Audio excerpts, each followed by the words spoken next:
It is likely you are considering Bubble to build your app, but you are not sure if it's the right fit. Keep watching because we will see why it is worth it even when you are locked in the platform. So we are going to see what is Bubble.io, the pros and cons of the platform, the future of Bubble, what they say versus what I think, when to choose Bubble versus traditional development, and a comparative between Bubble and Lovable. Any further ado, let's dive into it. Also, if there is a section you're interested in, you will find the timestamps of each part listed in the description. What is Bubble.io?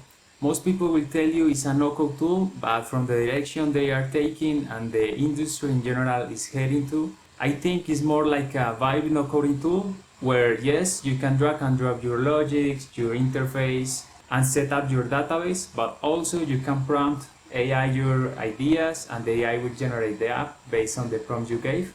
In summary, it is an all-in-one cloud platform. With no technical language, I will explain you the pros and cons of using Bubble. The fact that Bubble is an all-in-one platform where you have the front end, the back end, and the database in the same tool produces a pro and a con at the same time. In one hand, you have that it is a full stack tool, which means you don't have to worry to set up the front end, the back end, the database in separate applications, and it's easier to just start building from the first moment. But you have a tech diversification risk where if the platform fails, all will fail at the same time. And just like that, we have seen the first two. Keep watching to see the other ones. Another thing to know is that developing with Bubble makes the development process way cheaper and faster compared to traditional coding, where you can expect to have your app in a matter of weeks or a couple of months, instead of taking several months to have your application done. Regarding to pricing, you can expect from 5 to 10 times lesser than compared with traditional development, but that has a trade-off. Basically, the pro is that it is quick and fast to develop with Bubble, but the con is that you have a big and steep learning curve where it can take from 8 to 12 months to learn how to use the platform properly. By the way, if you need help building your Bubble application, you can reach me out in the links I leave you in the description and in the first comment. Whether I'm choosing a tool for coding, designing, editing videos, one thing I always pay close attention to is the strength of the community. And I can confidently say that Bubble has the strongest community of any no-code or vibe-coding platform out there. At some point, you are going to hit a roadblock. It happens to all of us. And when it does, having a big, active community is a game changer. With Bubble, you will find tutorials for free in YouTube from the beginner phase to advanced and specific stuff. And even when you don't find a specific tutorial for what you need, it is likely you will find a post in a forum, whether in Bubble or in Replit, that resolves your specific problem or question. Other thing to know is that when you find yourself unable to continue building your application, whether because you don't know how to continue or because you don't have the time, you have access to a big talent pool in platforms like Fiverr, Upwork, or even in the Bubble platform.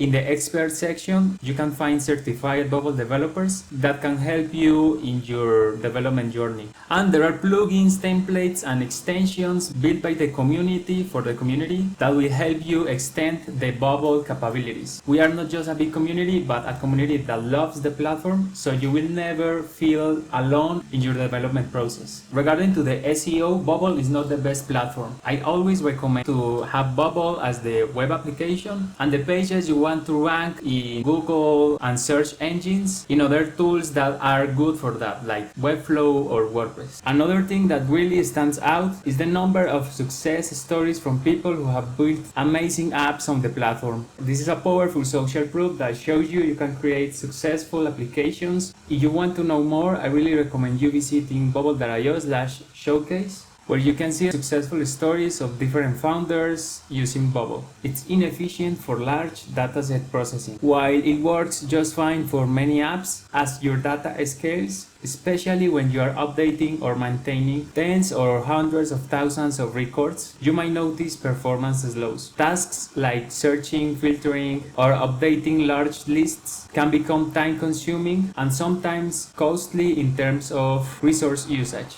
In those cases, one strategy is to use another database or search service in tandem. For example, Algolia to handle search queries, and use Bubble more for your front-end interface. This can help offload heavy operations, improve user experience, and keep your app responsive. Another big strength is its design capabilities. You can import your Figma design directly in Bubble, which makes turning your prototype into a real app super seamless. Plus, Bubble has its own responsive engine, so you can easily adapt your pages for both mobile and desktop devices. And just recently they released the native mobile builder, so now you can create your web application and your mobile application directly from the Bubble editor. Another drawback of the platform is related to the learning curve, and it is that it is hard to improve the app performance if you're a newbie.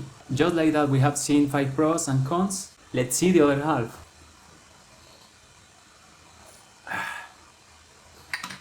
One of the biggest superpowers of Bubble is their API capabilities. Basically, an API is a bridge that connects two different apps.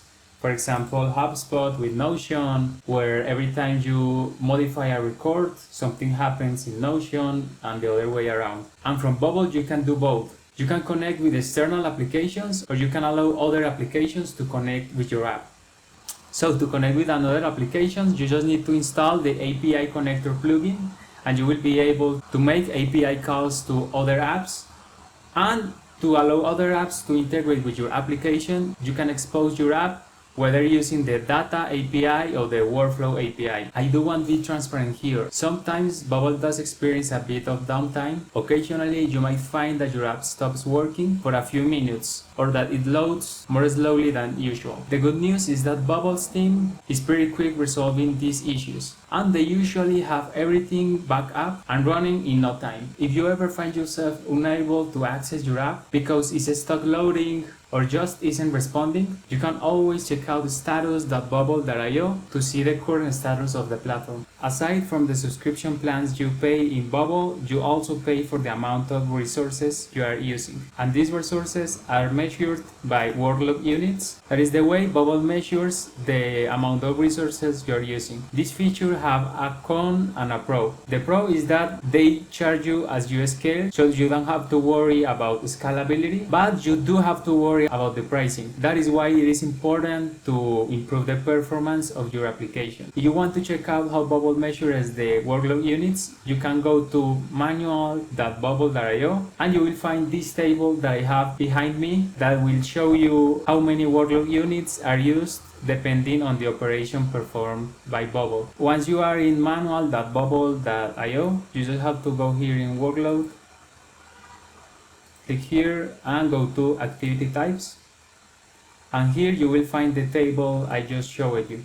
We have seen that you can extend the Bubble capabilities with plugins, extensions, or using APIs. But if that weren't enough, you can also include custom code into your application, whether it is in the front end or in the back end of your app, basically in the design tab or in the workflow tab. From what I have seen, there are ways to implement CSS code, HTML, JavaScript, Python, etc. One of the biggest concerns people often raise about Bubble is the idea of being locked in the platform. And it is true, when you are building on Bubble, you are relying on their ecosystem, and you can't export your app as raw code and host it anywhere else. But let's put that into perspective. When you were using a traditional SaaS application, you were also logged in into that platform. The difference is that with Bubble, you are gaining a lot more flexibility than you had before, because now you are the one building exactly what you need. On the other hand, if you are building an MVP, Bubble is a really reliable way to keep your development costs stable and get to market faster. Once you have gained traction and you are sure about your product, you can always plan for a custom solution later if you need to. And while other platforms might not have that lock-in, they often don't have as many success stories or the same level of community and support. Bubble is compliant with GDPR and SOC 2, but it's your responsibility to keep your data secure by setting up properly privacy rules to your data types. Unless you purchase the enterprise plan, your Bubble application will be hosted in the United States.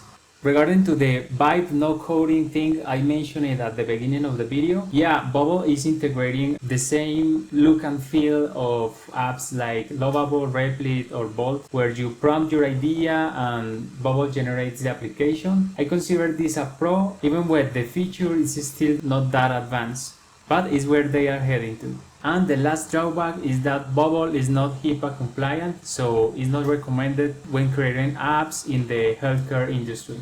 And just like that, we have all the 10 pros and cons.